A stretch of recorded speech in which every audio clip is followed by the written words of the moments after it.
아이가 동생이 생기더니 더 예민해졌어요. 저희 애는 때를 너무 쓰고 소리까지 질러요. 애가 밖을 안 나가려고 하고 낯도 너무 많이 가려요. 우리 아이 너무 예민한데 어떡하죠?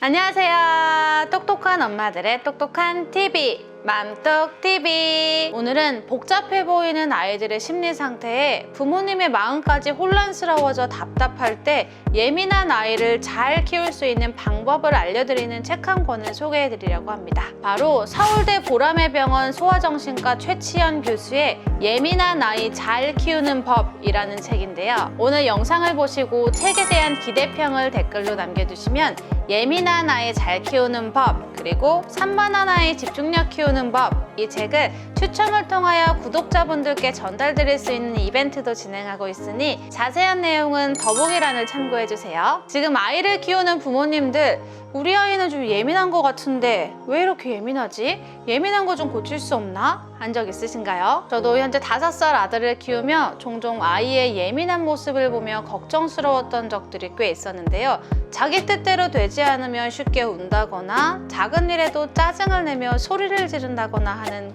그런 행동들이 있잖아요. 그럴 때마다 제가 저희 아이에게 보였던 반응은 왜 이렇게 예민하지? 누굴 닮아서 예민한 거지? 나도 어렸을 적에 저랬나?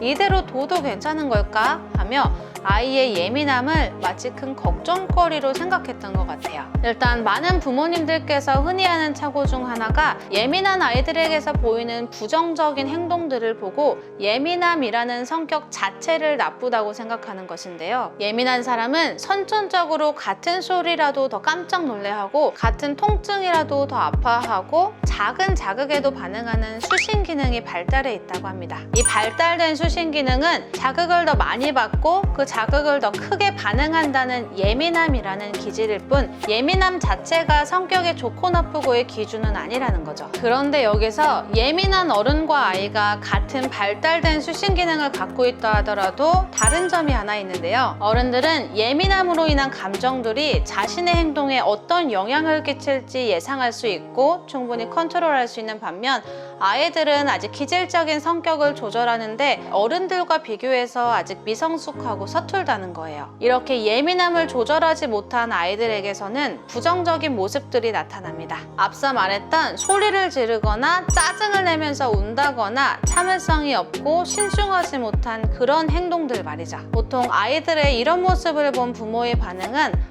왜 이렇게 예민하지? 저래서 나중에 어떡하지? 라며 이해하지 못하는 불편한 모습으로 아이를 몰아붙이며 다그치는 방법을 쓰게 되는 거죠. 이렇게 아이들이 예민함을 조절 못해서 나오는 상황들 때문에 부모님들은 예민함이라는 성격 자체를 나쁘다라고 생각하게 되는 거고요. 저도 책을 읽으면서 느꼈고 저자도 가장 강조하는 부분이 바로 예민한 아이를 바라볼 땐 항상 긍정적인 시선으로 예민함이라는 성격 그 특징을 존중하라는 것인데요. 예민함은 고치거나 바꿔야 하는 대상이 아니고 치료해야 할 문제점은 더더욱 아니라는 거죠. 예민함이라는 특징을 존중하면서 아이가 예민함을 잘 다룰 수 있는 방법을 부모가 옆에서 도와주고 알려주는 것이 부모의 역할임을 강조하는데 저도 그렇지만 아마도 많은 부모님들께선 예민함이라는 성격 그 자체를 안 좋게 보는 경향이 있습니다. 하지만 예민함과 예민함에서 나오는 부정적인 행동들을 혼동하지 않고 예민함을 잘 컨트롤할 수 있게 도와줄 수 있는 부모의 밑에서 큰 아이는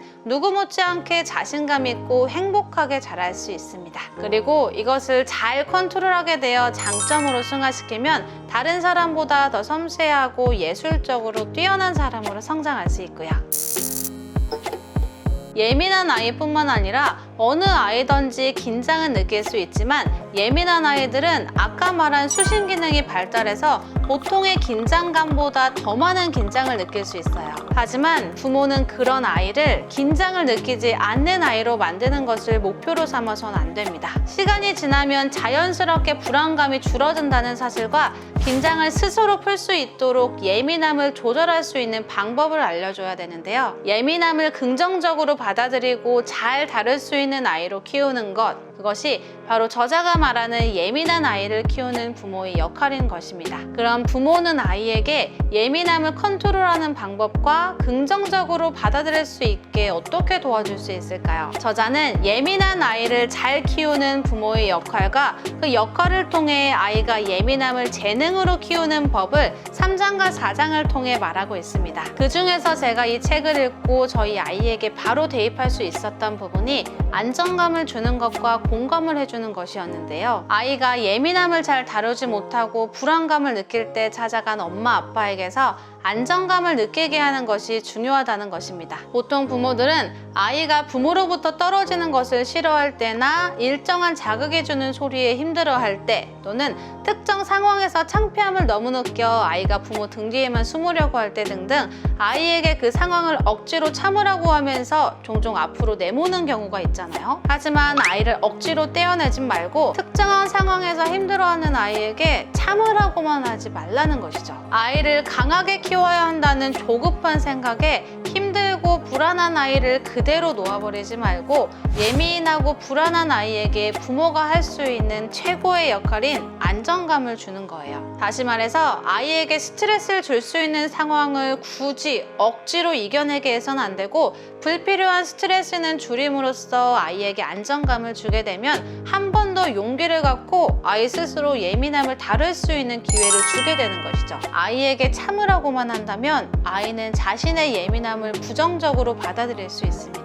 이거 진짜 꼭 해야 되는 건데 네가 못하는 거야. 이건 누구나 참을 수 있는 건데 너만 못 참는 거야. 등의 무조건 참으라는 부모의 말에 아이들은 누구나 할 수 있고 견딜 수 있는 건데 자신은 하지 못한다고 느껴 실망하게 되고 예민함을 부정적으로 받아들이게 되는 거죠. 아이들에게 세상은 아직까지 꽤나 낯선 곳이기 때문에 꾸준히 배워나가며 적응하다 실패해도 괜찮다는 것을 느끼게 해줘서 안정감을 줘야 합니다.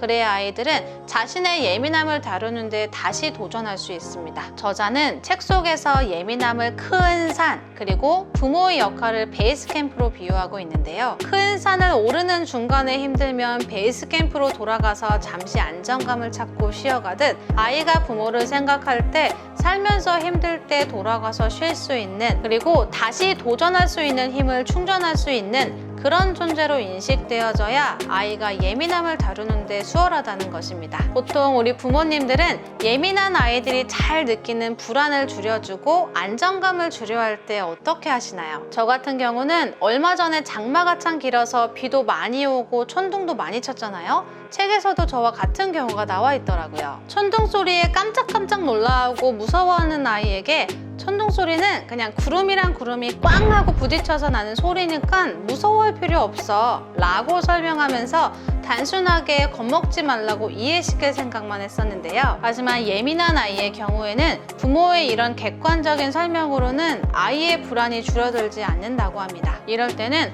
엄마도 옛날에는 천둥 소리에 깜짝깜짝 놀라고 무서워했었거든. 근데 다행히 이건 소리만 나는 거지 나를 해치진 않더라고 하고 비슷한 경험으로 불안한 감정을 느끼는 건 이상한 게 아니라는 것을 알려주고 거짓되지 않은 공감으로 아이에게 다가가야 한다고 합니다. 그렇다면 예민한 아이가 화가 나서 물건을 집어던지고 욕을 하면 어떻게 할까요?